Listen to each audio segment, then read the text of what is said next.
Day 7, I cried in my car because I couldn't remember what I actually enjoyed doing.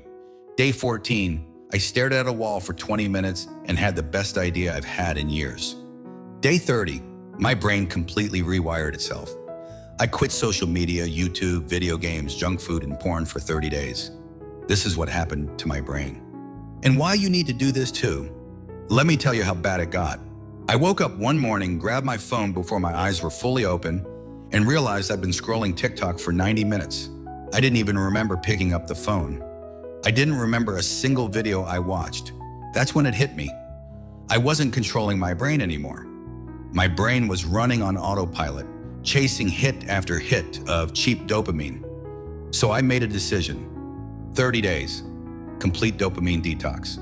Here are the rules I set. No social media, no TikTok, Instagram, Twitter, nothing.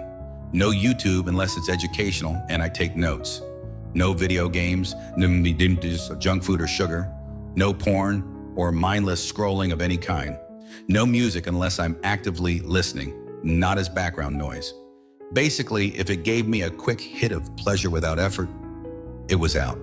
I'm gonna walk you through what happened week by week. The good, the bad, and the absolutely terrifying realizations I had about how broken my brain actually was.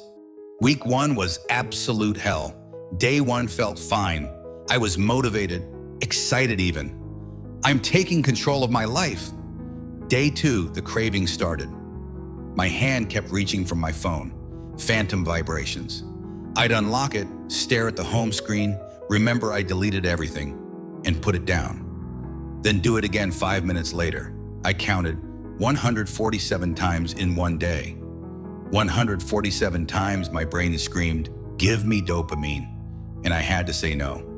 Day 3 and 4 were worse. I felt anxious, restless, like something was missing. Because something was missing. The constant drip of cheap dopamine that had been running through my veins for years. Here's what nobody tells you about dopamine detox. You're not just quitting apps, you're facing yourself. Day 7, I had a breakdown. I was sitting in my car before work, and this question hit me like a truck. What do I actually enjoy doing? And I had no answer. I couldn't think of a single hobby, a single activity that I did for the pure joy of it. Everything I did was either for content consumption or distraction. I sat there and cried. Not because I was sad, but because I realized I'd spent years avoiding boredom so aggressively that I'd forgotten who I was. But here's where it gets interesting. By day 8, something shifted. I started noticing things. The way light hits the wall in the morning, the texture of my coffee cup, the sound of birds outside my window, things I'd walked past 1,000 times but never actually seen. My brain was waking up. Week 2 is when everything changed. Day 10, I read a book for 2 hours straight. I haven't done that since high school. And here's the crazy part. I didn't get bored. My brain didn't itch for stimulation every 30 seconds.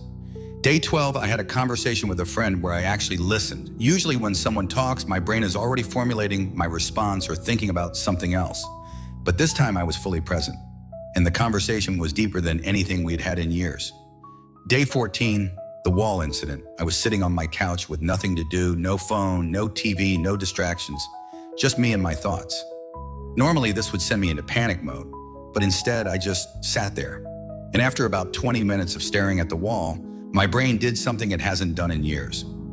It had an original thought. I got an idea for a project I'd been stuck on for months, not a regurgitated idea from something I'd consumed. A real original solution that came from my own mind. I grabbed a notebook and wrote for 45 minutes straight. Flow state, pure creativity. The thing I'd been chasing with all those productivity videos and brain hacks. And all I had to do was get bored.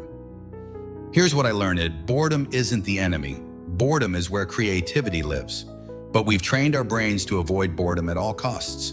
The second we feel unstimulated, we grab our phones. We need noise. We need input. And in doing that, we've killed our ability to think.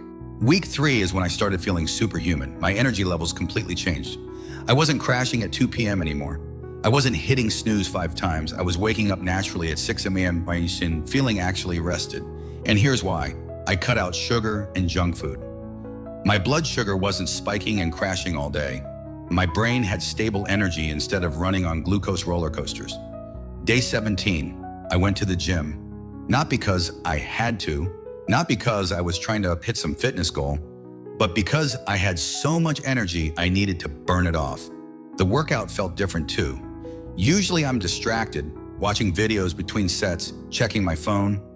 This time I was locked in, mind-muscle connection, every rep intentional. I lifted heavier than I ever had. But the biggest change? My focus. Day 19, I worked for 4 hours straight without checking anything. No tab switching, no quick break that turns into 45 minutes of scrolling, just deep, focused work. I got more done in those 4 hours than I usually get done in a week. Here's what happened to my brain. When you stop feeding it cheap dopamine, your brain recalibrates. It starts finding pleasure in things that actually matter. Hard work becomes satisfying. Delayed gratification becomes possible. You stop being a dopamine junkie and start being a functional human again. Week 4 is when I realized I didn't want to go back. Day 22, I tried watching a YouTube video for fun. It felt empty, like junk food after eating clean for a month. I could feel my brain begging for the hit, but also recognizing it was hollow. I turned it off after 3 minutes. Day 25, I started enjoying silence. Before, silence was uncomfortable. I always needed background noise, music, a podcast, something. Now, silence felt like space, like room to breathe. My thoughts became clearer. My decisions became easier.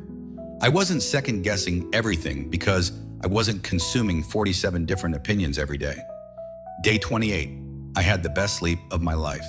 8 hours, no waking up, no tossing and turning. My brain wasn't overstimulated at night because I wasn't pumping it full of content until I passed out. Day 30, the experiment ended, and honestly, I didn't want it to end. Here's what changed permanently. My attention span went from 30 seconds to hours. My energy, stable all day instead of crashing. My creativity, ideas flowing naturally instead of forced. My mood, calm and present instead of anxious and scattered. My relationships, deeper conversations, actual connection. But the biggest change? I remembered who I was. All those years of constant stimulation had buried my personality under layers of consumed content. I wasn't thinking my own thoughts. I was remixing everyone else's. The detox gave me back my brain. Let me explain what actually happened in my brain. Dopamine is the anticipation chemical. Every time you scroll, swipe, click, your brain releases dopamine. Not because you're happy, but because you might find something good. It's the same mechanism as a slot machine. You keep pulling the lever because maybe this time you'll win. Maybe this video will be the one. Maybe this post will hit different. But it never does. So your brain keeps chasing. And the more you chase, the less sensitive your dopamine receptors become. You need bigger hits, more extreme content, faster stimulation. This is called dopamine desensitization. And it's why normal life starts feeling boring. Why real achievements don't feel satisfying anymore. Why you can't focus on anything that doesn't give you instant gratification. The detox resets this. When you stop flooding your brain with cheap dopamine, your receptors become sensitive again. Small pleasures start feeling good. Hard work becomes rewarding. Real life becomes interesting. You literally rewire your brain back to normal. So here's what I want you to do. You don't have to do 30 days. Start with 7. 1 week without the thing you're most addicted to. For most of you, it's social media. Delete the apps, not disable. Delete. Make it hard to access. Week 1 will suck. You'll feel anxious, bored, like you're missing out. You're not. You're detoxing. Week 2, you'll start noticing things, more time, clearer thoughts, better sleep. By week 3, you won't want to go back. And if you make it 30 days, you'll barely recognize yourself. Drop a comment right now with the one thing you're quitting for 7 days. Make it public, make it real. Hold yourself accountable. Your brain is broken. But it doesn't have to stay that way. Take back control, starting today.